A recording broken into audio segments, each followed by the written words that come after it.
여러분 안녕하십니까? 김문수는 역시 김문수였습니다. 김문수 고용노동부 장관 후보자가 오늘 국회에서 열린 인사청문회에서 더불어민주당을 비롯한 저질 좌익 야당 의원들의 거센 공격과 비난에도 전혀 굴복하지 않고 정면으로 당당하게 대처했습니다. 김문수 장관 후보자는 특히 박근혜 전 대통령에 대한 사기성 부당 탄핵이 잘못된 일이었으며 역사적으로 재평가될 것이라는 소신을 여야 국회의원들과 청문회를 시청한 국민들 앞에서 공개적으로 밝혔습니다. 한편 더불어민주당 등 좌익 야당은 물론 좌익 언론 매체들과 좌익 공무원 노조까지 모두 나서 김문수 장관을 낙마시키기 위해 거의 발악에 가까운 수준으로 입에 거품을 물었습니다. 김문수 장관 후보자는 오늘 국회 인사청문회에서 박근혜 전 대통령 탄핵과 관련해 탄핵은 잘못됐기 때문에 역사적으로 재평가될 것이라고 분명히 강조했습니다. 김 장관 후보자는 박근혜 전 대통령의 탄핵 결정을 인정할 수 없다는 김문수 장관 후보자의 과거 발언과 관련한 더불어민주당 박해철 의원의 질의에 대해 헌재 결정은 결정대로 인정 안 할 수가 없다면서도 이같이 밝혔습니다. 역사적 재평가의 의미가 무엇이냐고 묻자 나는 박근혜 전 대통령하고는 나이도 같고 같이 쭉 살았기 때문에 그분이 뇌물죄로 구속된다고 하면 나도 뇌물죄라며 그분은 정말 뇌물도 알지도 못하고 받을 사람도 아니다라고 말했습니다. 실제로 그동안 김문수 장관은 함께 박근혜 대통령과 국회의원을 하면서 지켜본 박근혜 대통령의 모습을 회상하면서 지금까지 대한민국에서 자신이 봤던 모든 정치인들 가운데 가장 청렴한 사람이 박근혜 전 대통령이었다고 몇 차례에 걸쳐서 밝힌 바가 있습니다. 김문수 장관 후보자는 또 헌법재판소 결정문에 담긴 박근혜 대통령 탄핵 주된 사유가 소위 국정농단과 직권남용, 정경유착 등이라는 박해철 의원의 말에 그 점에 대해서는 동의할 수 없다면서 헌법재판소 결정이 문제가 있었음에도 재판소의 결정이기 때문에 인정하긴 하지만 문구 하나하나에 동의한다고 말씀드릴 수는 없다고 재차 말했습니다. 김문수 장관 후보자의 이 같은 발언은 분명히 박근혜 대통령 탄핵은 잘못이다. 그러나 어쨌든 헌법재판소에서 탄핵을 한 것은 사실이다.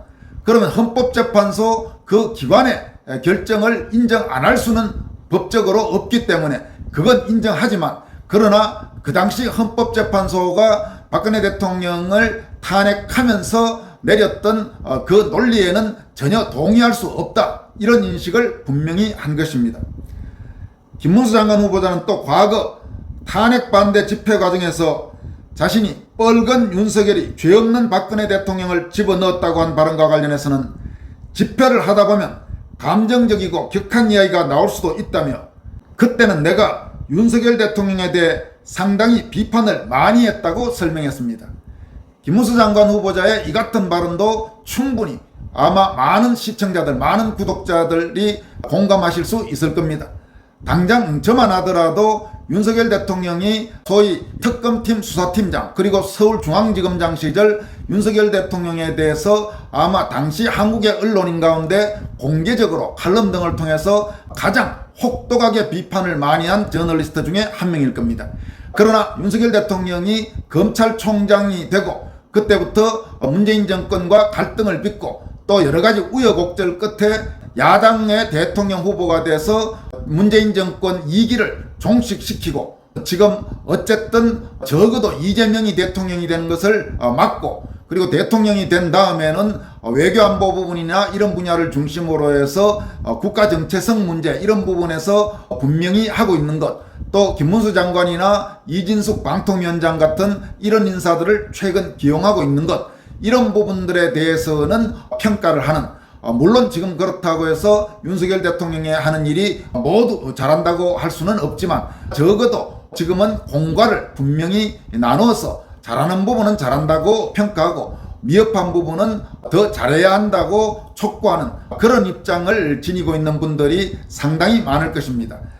따라서 과거 윤석열 대통령이 특검팀 수사팀장이나 서울중앙지검장 시절 했던 일에 대해서 한국의 자유우파 그리고 애국우파들이 그 당시 상황에서 윤석열 당시 검사를 비판하는 것은 너무나 당연한 일이었다고 할 수 있겠습니다. 김 장관 후보자는 또 지금이라도 장관 후보자에서 사퇴할 용의가 있느냐 하는 박 의원의 질문에는 없다고 잘라 말했습니다. 또 이날 청문회 질의가 본격적으로 시작되기 전에 과거 김문수 장관의 발언과 관련해서 더불어민주당 등 좌익 야당 의원들은 김 장관이 이른바 막말을 했다고 주장하면서 여야 공방이 펼쳐지기도 했습니다. 김문수 장관은 이와 관련해 광장에서 외치던 소리와 제야에서 외치던 소리, 청년기의 말과 지금의 말, 국회의원 할 때의 말, 도지사 할 때의 말과 지금 청문 절차를 받고 있는 김문수는 상황 자체가 많은 차이가 난다고 말했습니다. 이어서 말의 일부를 가지고 시비를 한다면 아마 1년 내내 해도 부족할 만큼 발언의 문제도 많이 있을 것이라면서 필요한 경우 사과도 하고 아무것도 다 해야 한다고 본다. 국민과 우리 대한민국을 위해 필요한 일이라면 사과가 아니라 목숨도 바칠 일 있으면 바쳐야 한다고 말했습니다. 그는 또 운동할 때 가졌던 열정을 갖고 열심히 일할 것을 약속드리면서 제 발언 중에 상처받으신 분들이 계시다면 진심으로 사과를 드리고 제 말씀에 부족한 점을 지적하시면 받아들일 것은 충분히 받아들일 것이라고 밝혔습니다. 다만 어떤 발언과 관련해 누구에게 사과하는지에 대해서는 구체적으로 언급하진 않았습니다. 김문수 장관 후보자는 또 청문회 모두 발언에서 노동개혁은 계속돼야겠다면서 노사법치의 토대 위에서 노동약자가 소외되는 일은 없어야 한다고 밝혔습니다. 김문수 고용노동부 장관 후보자는 또 인사청문회 서면질의 답변서를 통해서는 이른바 건국절 논란과 관련해서는 8월 15일은 1945년 우리나라가 일본으로부터 해방된 날의 의미와 1948년 대한민국 정부가 수립된 날의 의미를 모두 가지고 있다는 의견을 밝혔습니다. 김 장관 후보자는 8.15를 광복절 대신 건국절로 기념해야 하는가라면서 더불어 야당이 묻자 헌법 전문에 명시된 바와 같이 대한민국은 임시정부의 법통을 이어받았다며 이같이 답했습니다. 김 장관의 이 같은 답변은 야당 의원들이 자신을 소위 건국절 논란과 관련해서 구렁텅이로 빠뜨리려는 그런 의도를 갖고 물은 질문에 대해서 누구도 뭐라고 하기 어려운 답. 그러니까 1945년 8월 15일은 우리가 일본에서 해방된 날이고 3년 뒤인 1948년 8월 15일은 대한민국 정부가 수립된 날이다. 이렇게 밝힌 것입니다.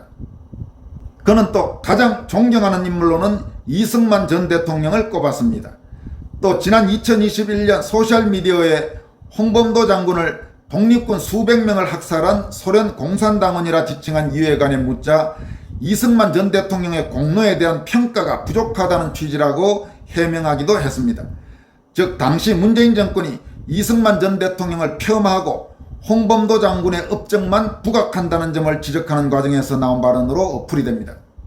그는 또 과거 불법 파업에는 손해배상 폭탄이 특효약이라고 발언한 이유에 대해서는 정당한 노동조합 활동은 충분히 보장하면서 불법 점거나 폭력 등 위법 행위에 대해서는 노사를 불문하고 법과 원칙에 따라 책임을 명확히 해야 한다고 설명했습니다. 김문수 고용노동부 장관 후보자에 대한 인사청문회는 이 영상을 촬영하고 있는 시점에도 계속되고 있습니다.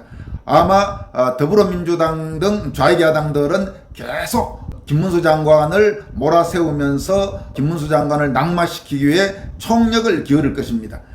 그러나 김문수 장관 후보자는 저질 야당의 그런 책략에 말려들지 않고 할 말은 다 하면서도 일정 수위를 지키면서 답변을 할 것으로 예상됩니다. 그리고 당연히 더불어민주당은 김문수 장관 후보자의 지명을 반대하겠지만 장관은 국무총리와 달리 야당이 설사 다수 의석을 무기로 해서 반대하더라도 나중에 대통령이 지명을 하면 그리고 임명을 하면 되는 자리가 바로 장관입니다. 따라서 아무리 더불어민주당 등 좌익 야당이나 좌익 언론 매체, 좌익 노동 세력들이 김문수 장관을 흔든다고 하더라도 김 장관이 장관에 취임해서 업무를 개시하는 데는 별다른 어려움이 없을 것으로 예상됩니다. 다음 소식은 더불어민주당이 또 괴담 선동을 하고 있죠. 이른바 현 정부가 독도 지우기를 한다, 이런 말도 안 되는 주장을 하고 있는 데 대해서 대통령실이 정면으로 반박했습니다. 대통령실은 오늘 더불어민주당이 소위 윤석열 정부의 독도 지우기 의혹에 대한 진상조사를 착수키로 한 데 대해서 있지도 않은 독도 지우기를 왜 야당이 의심하는 것인지 저희를 묻고 싶다고 비판했습니다.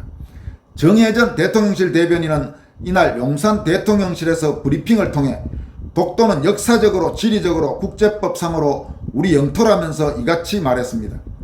그러면서 실질적으로 우리가 지배하고 있는 우리 영토 독도에 대해 거대 야당이 독도 영유권을 의심하는 게 더 큰 문제라고 강조했습니다. 정 대변인은 야당이 지적하는 일부 독도 조형물 철거에 대해 지하철역 조형물은 15년이 지났고 전쟁기념관의 조형물은 12년이 지나 탈색과 노후화됐다면서 지하철역 조형물은 독도의 날에 맞춰 새로운 조형물로 설치하고 또 전쟁기념관 조형물의 경우 개관 30주년을 맞아 6개 기념물 모두 수거해 재보수 작업을 마친 뒤 다시 설치한다고 설명했습니다. 정 대변인은 왜 야당은 자꾸 독도 지우기라는 괴담을 퍼뜨리는 것이냐며 독도 지우기에 나선 정부가 연 2차례씩 독도 지키기 훈련을 하느냐고 반문했습니다.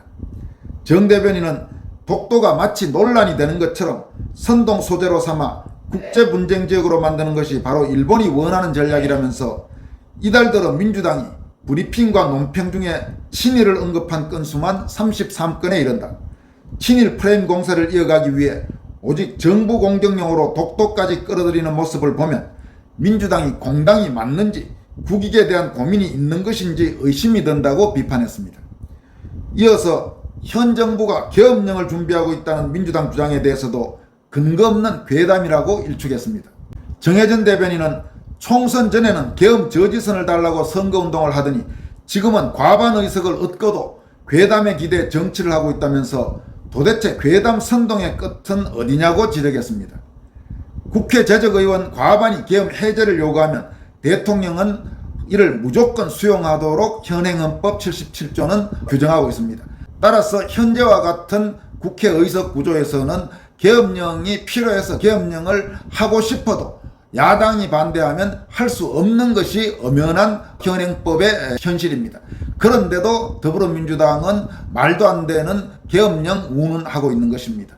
입만 열면 거짓말을 하고 입만 열면 선동을 하고 이런 일들이 한두 가지가 아니죠. 당장 후쿠시마 오염 처리수 방류 문제와 관련된 이야기부터 좀 더 올라가면 광우병 괴담에 성주 사드 괴담에 현재 한국의 더불어민주당으로 대표되는 좌익 세력들은 거짓말과 선동 외에는 할 줄 아는 것들이 아무것도 없다고 해도 지나친 말은 아닙니다. 실질적으로 독도 문제만 하더라도 독도와 관련해서 가장 문제가 있는 결정은 바로 김대중 정권 시절 김대중이 일본을 방문하기 직전에 일본과 맺었던 독도 주변의 경계와 관련된 한일 협약, 그로 인해서 한국이 독도 영유권을 주장하는데 상당한 차질이 생겼다는 것이 전문가들의 거의 공통된 견해입니다. 그런 짓들을 한 정당의 후예들이 지금 걸핏하면 현 정부에 대해서 친일 어쩌고 저쩌고 독도 어쩌고 저쩌고 그따위 소리들을 하고 있는 것입니다. 정혜전 대변인은 이번에도 아무런 근거를 못 내놓고 상황에 따라 궤변만 늘어놓고 있다면서 도대체 국가 안보를 볼모로 사회불만을 야기에 얻으려는 정치적 이익은 무엇이냐고 물었습니다. 정 대변인은 또 광우병, 사드, 후쿠시마에 이어 이제는 독도 지우기, 계엄령 준비설까지 야당은 괴담이 아니고서는 존재 이유가 없는 것이냐면서 강성 지지층을 위해 근거 없는 선동을 했다면 정치적 책임을 피할 수 없을 것이라고 비판했습니다. 그러면서 이런 소모적 논쟁이 과연 국민이 먹고 사는데 어떤 도움이 된 것이냐, 현명한 국민 여러분께서 철진한 친일 계엄몰이에 더 이상 속지 않을 것이라고 강조했습니다. 여러분, 그렇습니다. 정말 더불어민주당을 보면 답답하고 나라가 걱정됩니다. 저런 자들이 국회 과반수 의석을 갖고 있으니 이 나라가 정상적으로 과연 갈 수 있을지 걱정이 되는 것도 사실입니다. 지금까지 권순할TV였습니다. 여러분 고맙습니다.